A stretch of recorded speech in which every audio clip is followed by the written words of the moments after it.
welcome to the WIHS Journal, Public Affairs from 104.9. I'm Paul Kretschmer. On today's broadcast, you'll hear remarks from Senator Richard Blumenthal of Connecticut regarding continued support for Israel at a time when that nation has been attacked by the terrorist group Hamas. This news conference was held outdoors. We're going to give Israel whatever it needs to win this war. And it begins with an additional package of funding that I hope will not only help Israel, but send a message that we are going to be at Israel's side.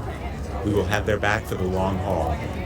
And whatever we can do, either directly or through our friends and partners, countries like Qatar and Egypt, to rescue American hostages, we will do.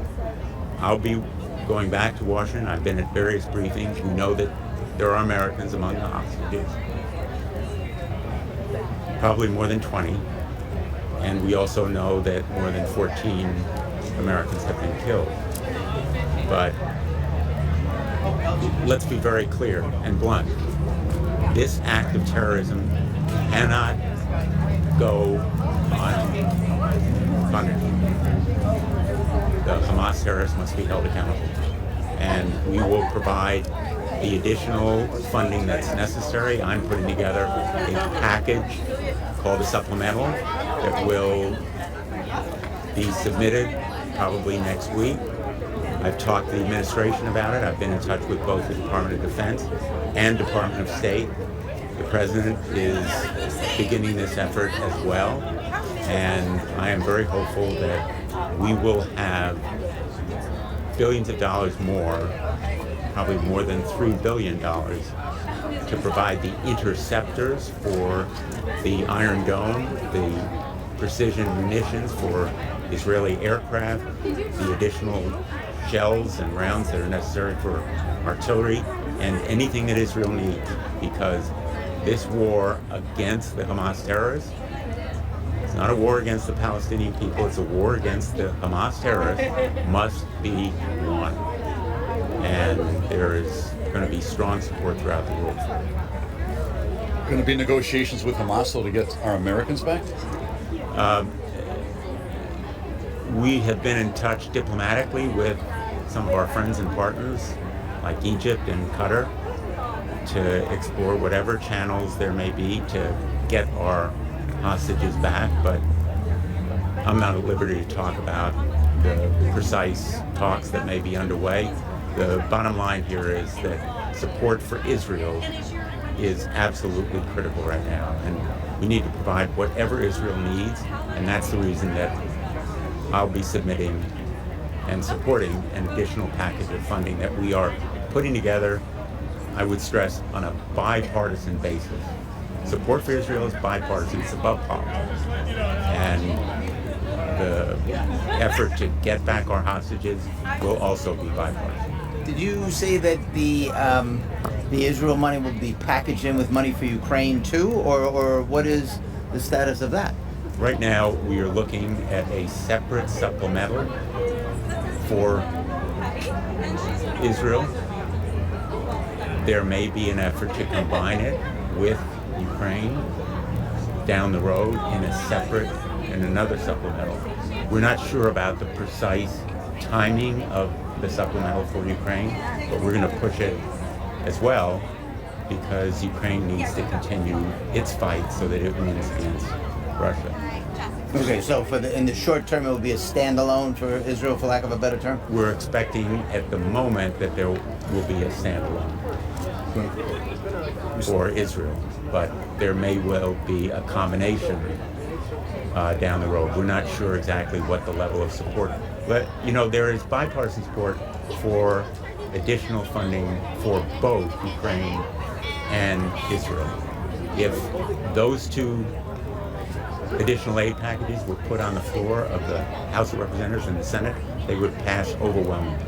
And what we need is a vote on both. And you said, go ahead, sorry. But for now, what we're putting together is a supplemental package for Israel. And you said billions. Is there a more precise number? 2.9 billion, 2.7 billion? Well, the ongoing aid this year is 3.8 billion. And I would expect that the additional aid package would be in that range. You're surprised with But just keep in mind, 3.8 billion is what we have been providing under the memorandum of understanding that we have with Israel. So those arms are flowing right now. The interceptors for the Iron Dome, the precision munitions for its aircraft, the artillery shells are going to Israel right now in real time. But we need to replenish the stocks of those weapons platforms so that Israel has the munitions and additional arms that it needs as this fight continues, and it will be a long one. This is going to be a marathon, not a sprint. One of the shipments already arrived, I believe, this morning to Israel. Is that part of this whole bill also? Well, the supplemental, the additional aid package will be to replenish the stocks so we can continue to provide supplies. The stock of arms may well be exhausted in the first weeks or months of this conflict, and we want to make sure that Israel is there for the long haul. Let me emphasize one more point. As you may know, there is a hold by Senator Tuberville on confirmation of key Pentagon positions. 9 of those top military commands are in what is called CENTCOM, the Central Command. 9 top military positions in the Central Command are vacant because of these holds. That is unconscionable. It conflicts with our national security. And it is a pressing, absolutely critical reason to change the Senate rules. We need to reform the rules so that no single senator can put a hold on nominations that are critical to our national security as these are. So we have our own work to do in the Senate.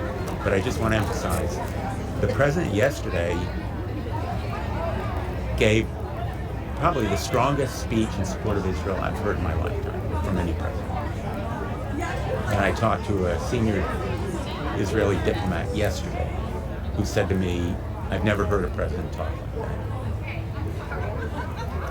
The United States is strongly united behind Israel. I've been to rallies, 4 of them now, across the state of Connecticut.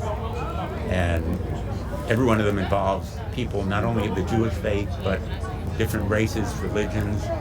America and the world, I hope, will stay strong and united behind Israel. And that will include the billions of dollars that are necessary for Israel to defend itself and to stop Hamas terrorism. Were you surprised in the lapse of intelligence by the Israelis when this happened? There's no question that there was a massive intelligence failure.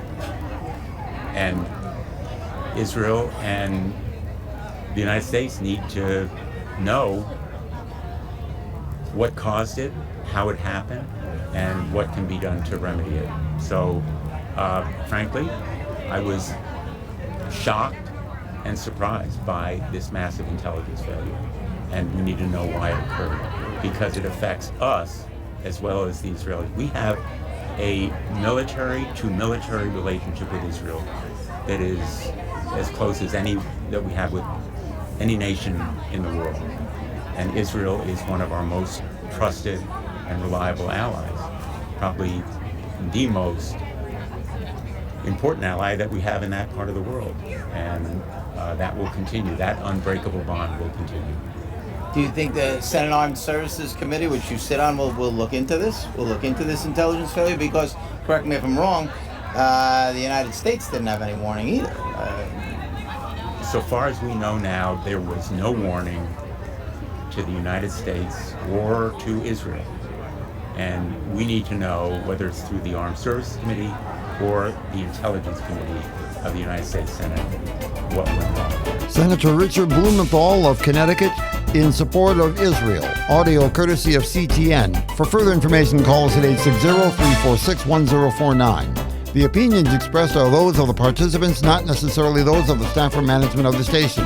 I'm Paul Kretschmer for the WIHS Journal, Public Affairs from 104.9 WIHS.